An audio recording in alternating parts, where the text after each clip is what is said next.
The following program contains views that are not those of WVTC, iNetworks Communications, their subsidiaries, affiliates, or financial supporters.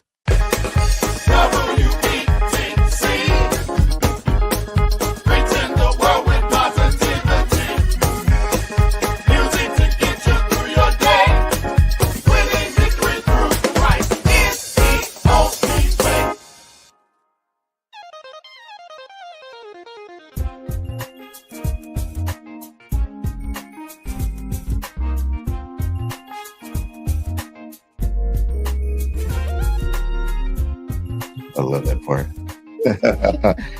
Good evening, good evening, good evening. I am Edward Jones the Fourth. This is Latanya Jones. And this is the Family First podcast, where we talk about family, relationships, marriage, and sometimes Nothing at all. Nothing at all. It is so good to be back after a week off. We kind of had a family first emergency that we had to attend to last week. Yeah. So, but it's good to be back. Good to see you. Good to see you. Good to see y'all. Mm-hmm. And so today we are in the midst of a conversation.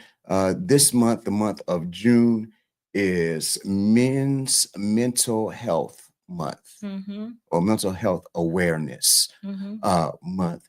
And so we thought that it would be good to talk about, mental health when it comes to men. You are the resident clinician, dealing with men, especially with husbands and having teen boys or about to be out of their teens. Lord have mercy, they're about to be out of their teens. But just mental health, things that we should be aware of, some of the mental struggles that we as men and particularly African American men deal with on a regular basis, and some things that our loved ones might need to recognize and be on the lookout for. That maybe we need your husband, your boyfriend, your son might need some professional help. So what do you think about that? You talk about that a little bit. Yep. Okay, good. So mental health in the African American community, sometimes it has a negative connotation. We don't want to say that people need help, especially men, because the men, we're supposed to be strong. We are supposed to have it together. Good evening, Bernetta. We are supposed to have it all together. We cannot show signs of quote unquote weakness. We cannot show signs of vulnerability. We cannot talk about our feelings, our emotions, and things of that nature. And sometimes that causes so much destruction in our family units, because if as the men in our relationships aren't able to deal with those or confront those things, oftentimes, and we're not able to address the other needs or those same needs that our children may have. So tell me, what do you think about that? Yeah, definitely Black community, men in general, but especially I think in the Black community, this is where you see a major issue where men are not getting the help that they need. They are suffering, just going through suffering in silence. And this, what makes it so sad is that it's just become so normal that men go through that. You shouldn't have issues because you a man, be strong. Men don't cry. And when you think about it, even as a little boy, right. Little boys are told, man up, don't cry. What you crying for? Yeah. So you're told that from a little boy, when you become a man, I'm not supposed to cry. I'm not supposed to show weakness. I'm not supposed to need help. I'm supposed to have it all together. Mm-hmm. That's just, to me, it's just so dangerous. The situation that men have been in for years, for generations, this cycle of just going through suffering and silence Mm-hmm. and not getting the help that's needed. And we need to, as a society, we need to really just normalize and say it's okay Mm-hmm. to get therapy. Mm-hmm. It's okay to get help. It is okay. And even if you're coming, we say, we Christians, we love Jesus. You can love Jesus Mm-hmm. and still go to Mm-hmm. therapy. That's right. That's right. It's okay to have that too. Mm-hmm. So we have to make it normal, that this is normal, that if you realize that you are dealing with stressors that's causing you to feel overwhelmed, Mm-hmm. and you are feeling anxious, or you find yourself feeling depressed, go get help.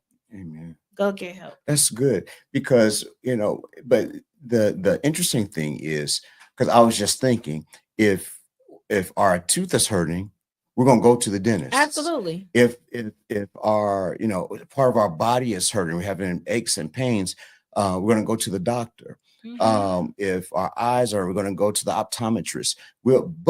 But if there is psycho emotional things going on, we won't go. Yeah. But the thing is, sometimes we as men, we won't go to the regular doctors either. Well, so I was gonna comment on that. Yeah. Because unfortunately, studies show that Black men don't go to the doctor. Mm-hmm. They don't, and they don't go unless it's like just they have no other choice. They have to be near death in order to go to a doctor. But you're talking about preventative yes, maintenance and care.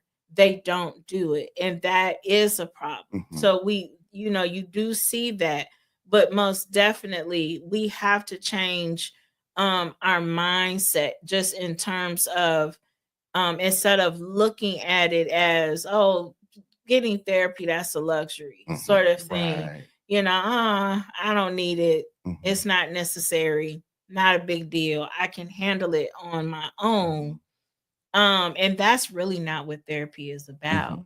Therapy it's not about if you're strong enough. It's not about, what you can handle mentally. That's not what it's about.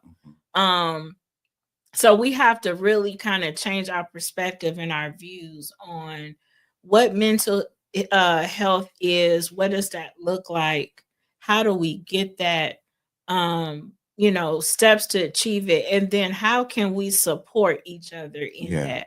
Yeah, that's so good, because we start at such a young age, and we hear just the negativity about mental health, because we hear things like, man, you crazy. Right. Yeah. And so you don't want to be seen as crazy. If I have a therapist, that means I'm crazy. It's, Sister Rogers, Deborah Rogers, Treese Aces.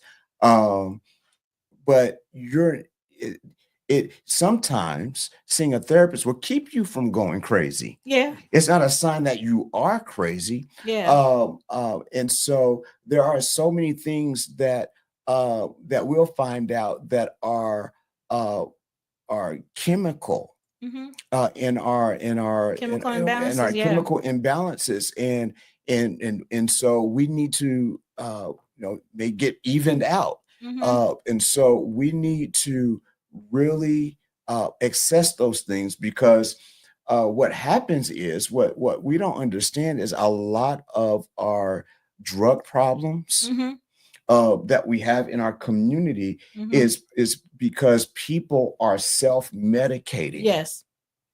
With alcohol, or drugs, all right? They're self-medicating, and they're wondering why I got it, because because they didn't go see a therapist. And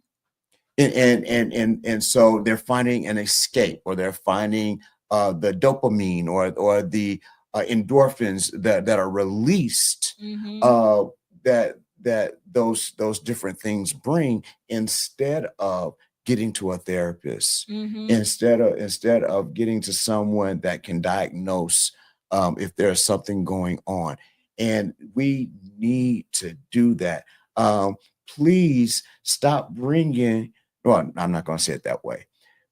Please understand that I can't pray everything away. Mm-hmm.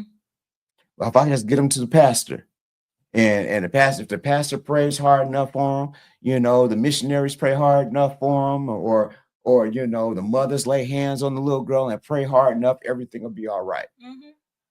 Well, sometimes people need. If I was in church, I'd say write this down. But sometimes people need prayer And a therapist. and a prescription. Yeah. And a doctor. And you need a prayer, a physician, and a prescription. Mm-hmm. Mm-hmm. And so we need to understand that, and we need to help one another. So those are different things. And so, what are some of the things that we can do as parents? Because once you get older, it's hard to break some of those habits. So, how do we raise our children? And I think about how we raise our boys and to express themselves, or to it's okay to cry, or it's okay to feel these things, which is good for your mental health. What are some of the things that, as parents, do you think is good that we do to make sure that our young men have start good mental health regimen? Well, I think just as I'm listening to you, I think one of the first things that we have to do as parents, but just people in general, in our circles, is that we have to normalize going to the doctors. Like, just even the whole perspective on just medical period, we have to change our thoughts on that, because there's just a lot of us, too many of us, we don't want to go to the doctor. We're scared to go to the doctor. If we go to the doctor, that means we're gonna get a bad diagnosis, and so we don't want to have anything to do with it. And a lot of times, we would rather avoid going and just feel like I can figure it out. I can Google and figure out something, on my own. So I think the more that we start to normalize, okay, yeah, I'm going to the doctor to get my checkup. And, even normalize talking about, I was feeling overwhelmed, and I just felt that I needed to go see a therapist. So having those conversations and making it's normal. It's okay. It's not, oh my God, you had to go get therapy. Something must be wrong with you. Well, no. I think just start by normalizing those conversations, especially with our kids, so that they know it's okay if you need to seek help. It doesn't make you less than if you have to. And then, like you said, making it okay with them being able to express themselves, and communicate how they're feeling. If you are feeling overwhelmed, if you are feeling stressed about something or anxious about something, okay, thank you for letting me know. Now we're gonna work to develop some type of coping skills, so you can be able to cope with what's happening. I remember having a conversation recently, maybe a couple months ago, with one of the boys, just about anxiety and feeling anxious, because of school, and just letting him know it's okay to feel anxious. We all feel stress in our lives, and it's normal. That is a normal part of just being a human being, Right. is that we all have stress that we have to deal with. Yeah. So it's okay. However, this is how you deal with it. And these are some things. And so, based upon the things that he likes to do and what he likes, okay, we come up now. These are some different ways that'll help you cope when you're starting to feel anxious. And so, as he started to do that, he was like, "Thank you, Mom. I appreciate that. That was really helpful." And so, just having that conversation and let them know it's okay. This is what we're here for. Right. And then helping them to identify, because believe it or not, A lot of people will say that they don't have any kind of support system, Mhm. that they don't have anybody that they can go to and talk to in times of stress or trouble, anybody that they trust. That is foundational for good mental health, Mhm. is having a good support system. So reiterating to him, I was telling him, hey, you got a good support system. You got me, you got your dad, Mhm. grandma, auntie, you got all of us. We love you. We're here for you. Mhm. You can tell us anything. Mhm. No judgment. Mhm. And so that made him felt better, and he felt comfortable. And I think those are some things that we can do with our children to make them feel comfortable in discussing their mental health. Those are great things. I was also thinking about um, not just taking our children or to therapy or to involve them in it, but also to be invested and involved in it and advocate even in that, because sometimes uh, in our community, doctors and physicians, psychologists, psychiatrists just want to hop our kids up on meds, Yeah. and they don't really care if it's really something that needs medication or not, or they want to label our children one thing or another. Hmm. So we have to make sure that we are advocating. So what did the doctor say? No, you know what? I want to see somebody else. Just like Yeah, you would do with a regular medical doctor. exactly. You always are doing your research. You are always looking, you're reading, and making sure that information is sound. And so that if your gut is telling you something's not right here, Mhm, it just doesn't seem right, mhm, then you're probably right. And so you continue to find, but believe it or not, now there are more psychologists out there, there are more psychiatrists out there, therapists that look like us. that's important. Yeah. And I think that's important. And so we have to, when we're looking for a therapist, or we're looking, if you need to take your child to the doctor to get them tested, you have to definitely do your research. Mhm. Um, and know, like, if they say, hey, I'm going to prescribe Adderall. Okay, let's look up Right, Adderall. right. Let's look at the effects. Yeah. Let's take a look at this and do some research, and see what other things that we can do. Mhm, And that's helpful. So like you said, you have to be engaged mhm. in the process from beginning to end. That's good. That's good. So, um, I think about some of the things um, that as a dad that I've tried to do to encourage mental health Mhm. um, with my sons. One of the things that that I do all the time is that I tell my sons I love them. Mhm. I tell my sons I love them all the time. I mean, I hug my sons. They're Mhm. 19, about to be 20, but I still tell them I love Mhm. them. I still hug them, show them affection, and that gives them and I've done it since their entire lives, and so it gives them a sense of, you know what, I'm not in this by myself. Mhm. I don't have to bear this burden along. I have somebody that cares.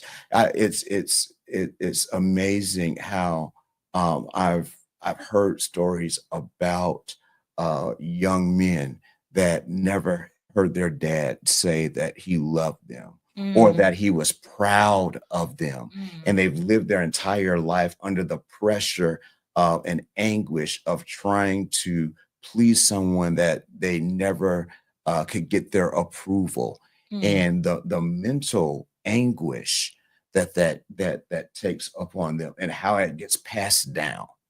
And so that is something that as a father that I really want to do, that I try to do to help on the mental. It might not seem like that helps their mental health, but it does. It helps their self-esteem. It helps them. It relieves the stress of thinking that they have all the burdens or weights upon themselves. They know that they can communicate. They know that they have somebody that will walk them through situations. I think that is so very important. What do you think about that? I agree. I agree. And I've been able to see the fruit of that. Now that they are 19, will be Hmm. 20 soon.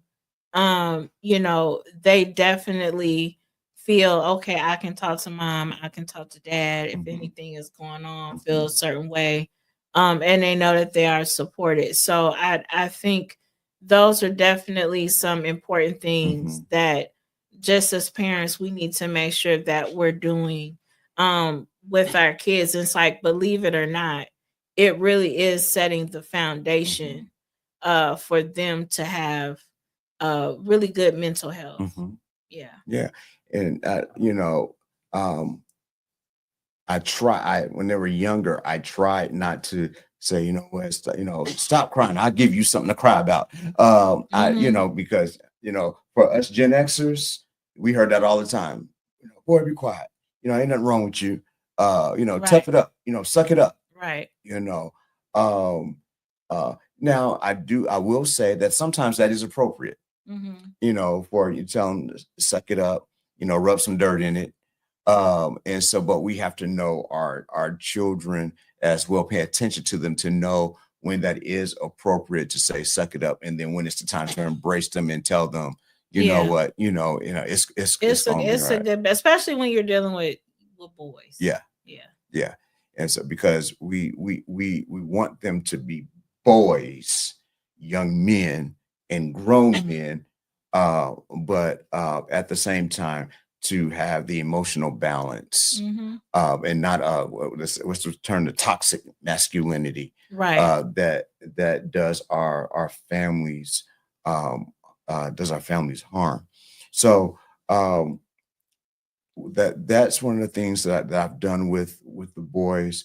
You try to get them to express themselves, and getting them involved in certain things that even if they can't physically articulate themselves, to write, to journal, Mhm. but expressing yourselves. You can't keep stuff bottled in. Mhm.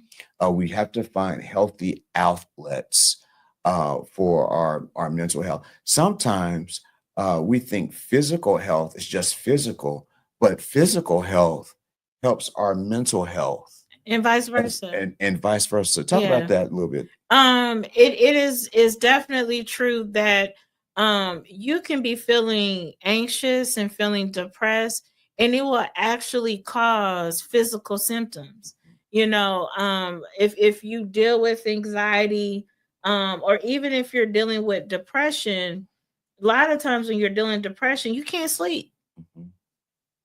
So you up all night, Mhm. because you're depressed or maybe you're Mhm. feeling anxious. Anxious. And so it does interfere with your ability to sleep. It interferes with your ability to concentrate. So now you can't work. You can't work because you're so anxious. Mhm.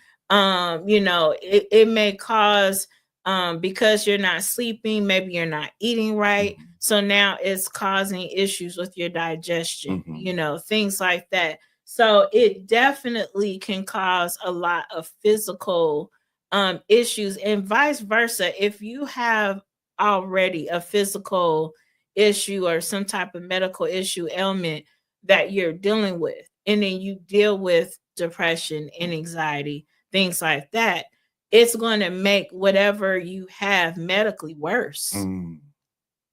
And so that's why it's so important that if you are dealing with any kind of issue, and I said, depression, anxiety, um, those are just easy that come to mind, Mhm. that you have to really say, hey, talking to your doctor, because we have to learn how to advocate for Yeah, ourselves. yeah. We notice, okay, I haven't slept in 3 days. Mhm. I'm just not sleeping at all. That's not normal. Mhm. That's not normal. If you know that you're at work and you have a job to do, but you just cannot focus Mhm. because you're just worried about, what's going on with your body or what's happening, you have to be able to advocate for yourself and talk to the doctor and say, hey, I need help. Mhm. I need, I need help. And there's help out there. Mhm. So I just think that's something that we have to start doing. Yeah, I agree. What I also think too is that we have to, um uh with as men, check in on one another, Absolutely. about, their our mental health. Hey man, what's going on? We check on everything else. How's work going? How's the family going? How the kids doing? Mhm. But we don't ask, so how's your mental? Mhm. How are things with you emotionally? Men don't talk like that. Mhm. But we need to. Mhm. You have anything stressing you out? Anything got you on edge? Mhm. Anything has you worried or concerned? Mhm. And because once again, um, if we check on one another Mhm. as men, if we check on one another and talk in that manner, and our guys will express those things. Maybe if they wouldn't go to get help on their own, maybe we can encourage them. You know what, man? Maybe that sounds like something that you might want to, Mhm. check out. Just you need somebody that's smarter than me. Mhm. You need somebody that is more equipped, Mhm. than me, Mhm. and encourage it, and not uh denigrate them, or make them feel ashamed, Mhm. because pride in men, Mhm. we Yeah. don't want to feel ever that we are not enough. We Mhm. don't we don't ever want to be found lacking, or that we are needy, or that we're not on top of things. So if we can encourage one another to say, hey man, this will make you better. Mhm. It's not a swing. We want to make things better. It's not something that's going to make you feel less than. Uh, this going to put you on top of everything, Mhm. and we need to do that. And Sister Rice says sometimes all our kids needs, is a I love you and a hug. That's right. Yeah. That is something, that helps our mental. uh, how many times, or just think of, how many situations could we have rescued a young man from if somebody just would have grabbed him and hugged him? And I think about that. And not only that, like we were talking about your friends, if you notice something, someone's not acting Yeah. normal, they've become withdrawn, they're quiet, they seem like, they used to come out, but now they don't, Hmm. or they don't seem like they enjoy doing some of the things that they're used to doing. Those are signs to say, hey, let me just check in Hmm. and see how that person is doing. It's important that we start doing that for Hmm. each other. Yeah.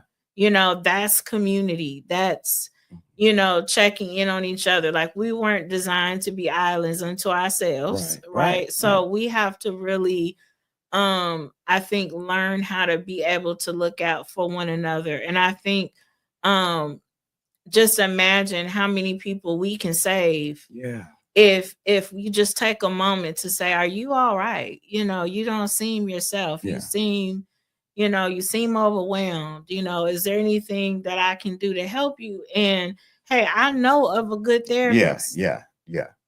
Yeah. I know somebody Somebody. who you can actually go see. Yeah. And again, if those are normal, part of our normal conversations, Hmm. then me giving you my a card to a therapist I know, that's not me saying I think Think you you crazy? crazy. Right. Right. Yeah. This is It's me me saying, saying I just want you to, get some I help. love you, and I And I want you love to. you. I Yeah. want I want you to get help. Yeah, yeah, and that is so, very true. And as a community, um, it is our responsibility to love on one another, to care for one another, to watch out for one another. And what we have to do, because this is what we do. We have conversations with our friends there and we say, hey, what's up? How you doing? Mm-hmm. But we're not really paying attention to the answer. Mm-hmm. Yeah. We say how you doing, or what's going on, how you feeling, but we're not really listening to what the response is, Mm-hmm. or we aren't honest or transparent with our response. Somebody say, hey, how's it going? Man, I'm not doing well. Hey, okay, cool, that's good. We didn't hear the man just said, I'm not doing good. Mm-hmm. And I would say if you in a circle of people and you can't tell them anything about you when you going through, they the wrong circle. You need a new circle. You need you a new circle. Yeah. Yeah. Your circle should know you well enough. Yeah. To know, okay, this is when he's doing good, and when he's not, they should be checking on you. Yeah. That's how a good circle is supposed to function. If you don't have that going on in your circle, you need to get you a new circle. That's right. Well, like I said, everybody in your circle, not in your corner. Yeah. So let me ask you this. So as a wife, Mm-hmm. what when my mental ain't right, Mm-hmm. how do you try to help nurture, or how do you help me try to get back on my square when you can tell, what, emotionally he's just okay, this is what he needs, this is what I'm gonna do. What do you do in those times? Well, definitely I observe and I watch. Mm-hmm. So I know when you are doing good, and then I know when you're not doing so good. Mm-hmm. So I watch and I pay attention. I know how you sleep. I know, when you're not sleeping. And so if I know that's okay, well, he's not sleeping, then I'm gonna ask, Mm-hmm. you doing okay? Because I know you're not sleeping, or you're not sleeping well. And so, I'm gonna come to you, now I'm always going to be praying for you and talking to God about you, and allowing me to see those things that I need to be able to see. But I'm gonna come to you and say, hey, I know that you're not sleeping. What's going on? Or I noticed that you seem a little tense or agitated. What's going on? So I'm gonna give you that opportunity to be able to, open up and share what's going on. Now, just because someone does that, don't think that they're gonna open up and share. Right. So then that's the other piece of it. You have to, allow, that person to be able to open up and share if they desire. And if they don't desire, because there have been times when I've asked you, you doing all right? What's going on? You don't seem like, you all right. Seem like you bothered. Oh, I'm fine. You sure? Yeah, I'm fine. Okay. And so, what I do, I'm a pray, but I'm still checking you out. I'm still looking, to make sure that you're, at least okay, because maybe you'll figure it out on your own. But I'm still paying attention, I'm watching. But if it ever gets to a point where it's like, okay, now the first time I asked him, he said nothing. I'm asking him again, and we leaving here. Once he answers, right, I'm gonna get my answer, right. And so sometimes I've had to do that too. Right. You're right. And I'm like, hey, you gotta open up, you gotta let me know. I can't help you, unless you open up and share. And I mean, we've done that, vice versa, right. And so it's important to be able to make someone feel comfortable in their home, that you can share, you can be yourself. When it's a bad day, you can talk about your bad day. You feel any stress, any anxiety, all of that stuff, to pay attention to that. And I just think that um whether it's a spouse, whether it's our children, we have to really make ourselves aware Yeah. of just like Jackie the other day. I'm like, ooh, that cough. Ooh, I hear that cough. That sounds gross. Mm-hmm. You hear it. Mm-hmm. When something's not right with Yeah. someone. Yeah. I can tell if somebody got a headache. I can tell Right. when somebody Yeah. it's just not, maybe they're coming down with a cold. And I'm like, ooh, you blowing your nose, you coming down with a cold, Paying right? attention. And we pay attention, and then what do? We apply first aid, immediately. We don't. Yeah. Just like when you were, I remember a couple months ago, you were getting sick and you're like, oh, I'm not feeling so up. Let me go get that medicine. Right. Let me jump into action Yeah. to get on top of it, because the quicker you get on top of it, the less likely you're going to have a cold for a month. Yeah. Right. Right. Because we didn't got on top of it. Right. We have to be the same way when it comes to our mental health. We have to be able to recognize, okay, wait a minute. So, he's becoming withdrawn. He's becoming quiet. That's not his nature. And we have to apply that mental health first aid right then and there, right away. That's good. And so we have to create an atmosphere where we as men and young boys or older boys, that we can be vulnerable. That is so very difficult. And that's something I believe that women have to understand, that it's easy for us. It's easy for women to be vulnerable, but it is very difficult for men to be vulnerable, because just think, by nature, we are warriors, we are protectors, we're fighters, we're all of that stuff. Now, when I am vulnerable, I am opening up, I'm showing you my heart, I'm showing you where to stab me. And so we are always trying to guard that thing that would destroy us. We're guarding ourselves from the things that would destroy us.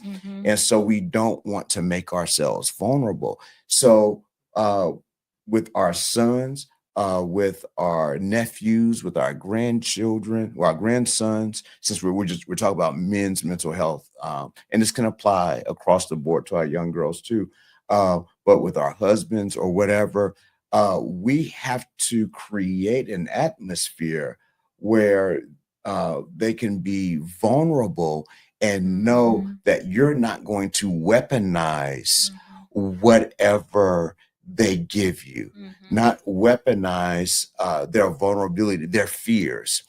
Men hate to talk about what their fears are. They hate to talk about what their struggles are. They hate to talk about what their failures are, because once again, in our nature is our desire to lead, to protect, to take care of, and all of that stuff.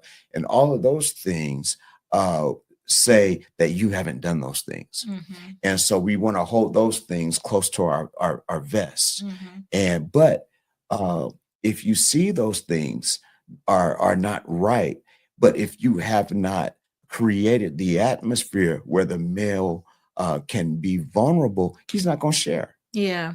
And we have to be very, like, as a spouse, we have to be very careful when you're trying to be vulnerable, what we say, right? So, we're not being judgmental. We're not judging. We're not, well, I told you shouldn't have did that anyway, but you did. So that's what you get. I mean, we have to be very mindful of what we say. And if anything, we have to learn how to listen. And so we're not, we're just hearing what the person says so we can respond and tell them what they should do. No, that's that's not what we should do.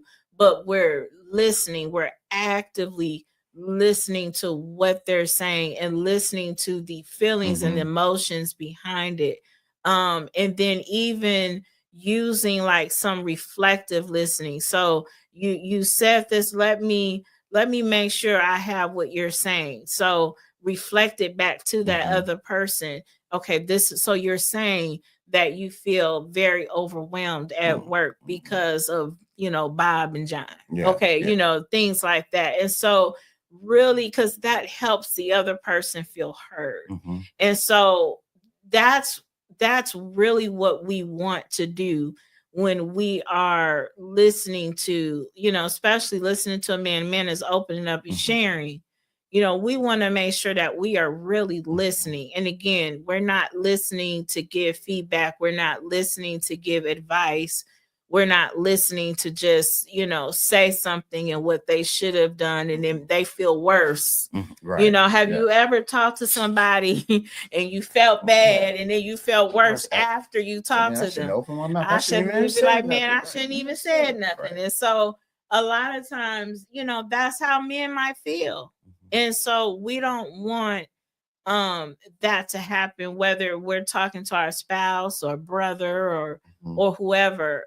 We want to make sure that we are actively listening and just listening and hearing them, because if they feel comfortable enough to share and to be open, guess what? They'll do it again.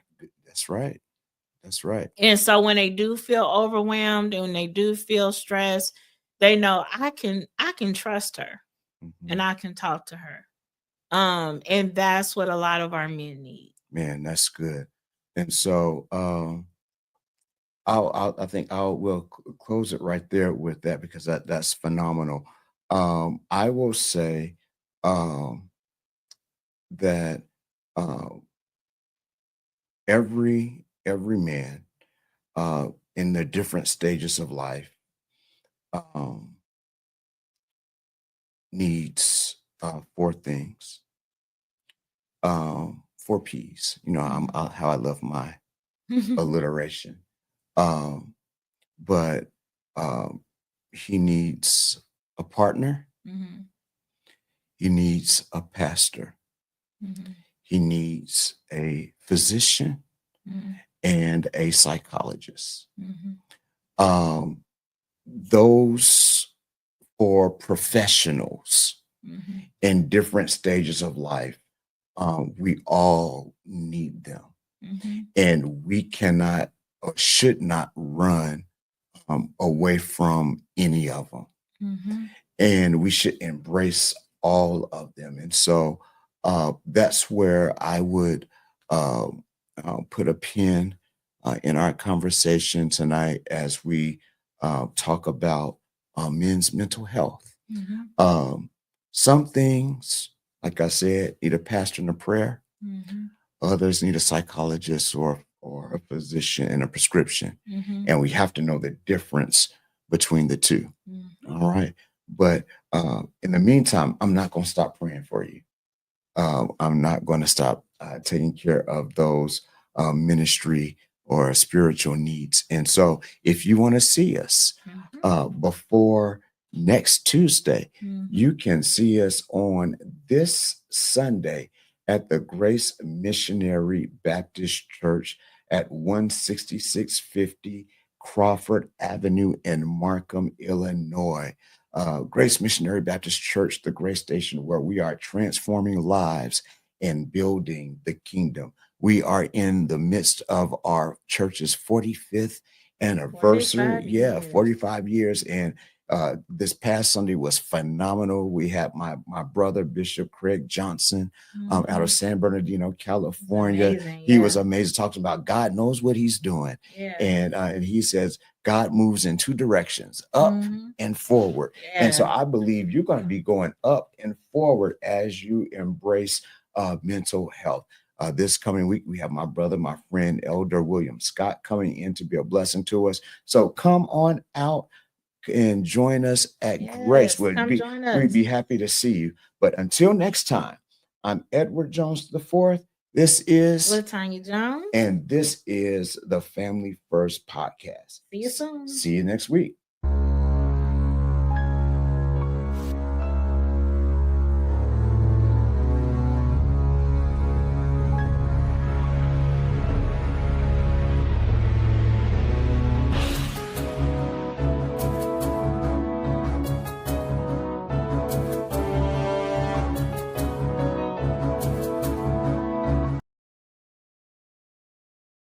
Go to your Apple or Google Play Store and download the WVTC Gospel Radio app today. You can also say, Alexa, play WVTC Radio Skills. Would you like to play WVTC Radio Network? Absolutely. Download it today.